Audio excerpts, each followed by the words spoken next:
ان الحمد للہ والصلاة والسلام علی نبی، غریبوں کی مدد مت کرو، یہ ایک نظریہ جس کا ذکر سورہ یاسین کی 47 نمبر آیت نے کیا، اور پھر اس حوالے سے سورہ یاسین کی اسی آیت نے رہنمائی بھی کی کہ کیا کرنا چاہیے، کیونکہ خاص پس منظر واقعہ ہوا تھا اور اس کی روشنی میں یہ آیت نازل ہوئی۔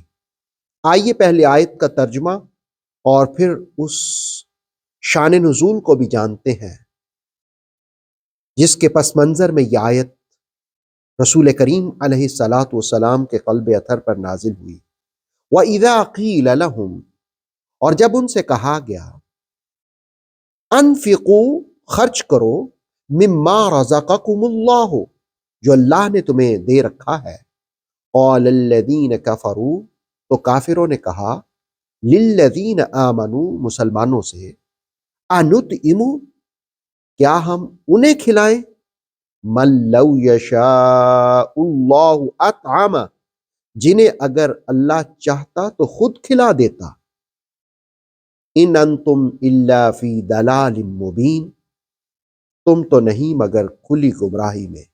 علامہ قرطبی علیہ رحمہ نے اپنی تفسیر الجامع لاحکام القرآن میں، اور مفسر قرآن علامہ سید ریاض حسین شاہ صاحب نے تفسیر تبصرہ میں یہ بات رقم کی کہ ایک موقع پر ابو جہل نے دیکھا کہ حضرت سیدنا صدیق اکبر رضی اللہ تعالی عنہ مسکینوں کے ساتھ، غریبوں کے ساتھ، حاجت مندوں کے ساتھ بڑی شفقت سے پیش آ رہے ہیں۔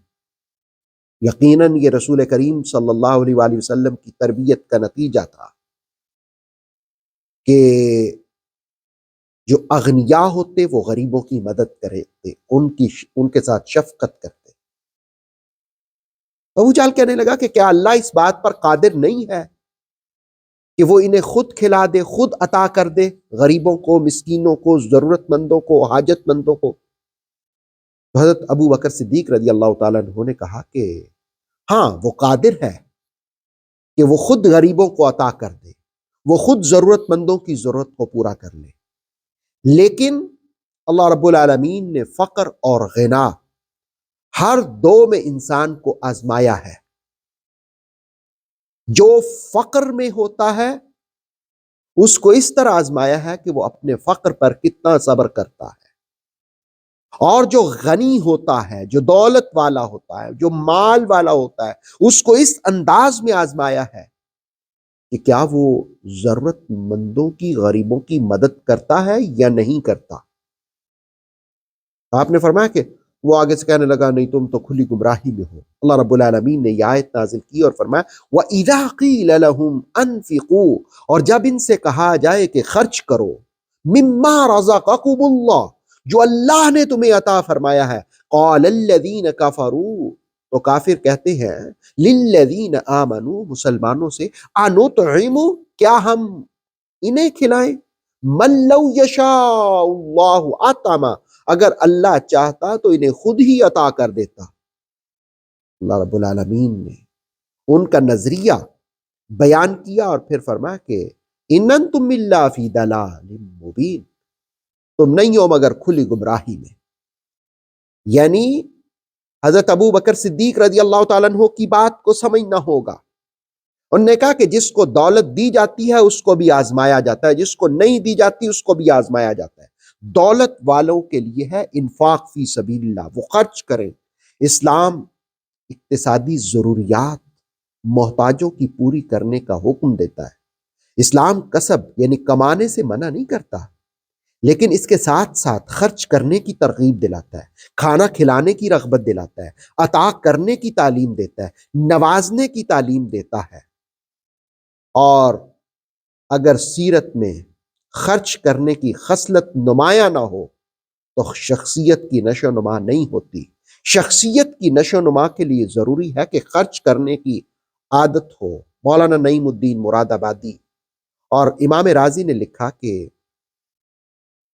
وہ لوگ جو مسلمانوں کو روکتے کہ تم بھی نہ ان کو دو، جب اللہ نے ان کو نہیں دیا تو تم بھی اللہ کی رضا پر راضی ہو جاؤ۔ دراصل مسلمان ان کو ترغیب دلاتے کہ تم غریبوں کی مدد کرو، وہ کہتے جس کو اللہ نے نہیں دیا ہم اس پر کیوں خرچ کریں، یہ تو مشیت کے خلاف ہے۔ رب العالمین نے کہا ان انتم الا فی ضلال مبین، تم کھلی گمراہی میں ہو۔ تین قسم کی قباحتیں بہت بری ہیں، ایک خرچ کرنے سے جان چھڑانا، اور دوسرا تنگ دست کا مذاق اڑانا، اور تیسرا عقیدہ توحید پر پھبتی کسنا۔ اللہ رب العالمین ان تینوں قباحتوں سے بچنے کی توفیق عطا فرمائے۔ آتھینٹک اسلامک نالج کے لیے نور وحی یوٹیوب چینل کو سبسکرائب کیجیے، بیل آئیکن کو پریس کرنا مت بھولیے۔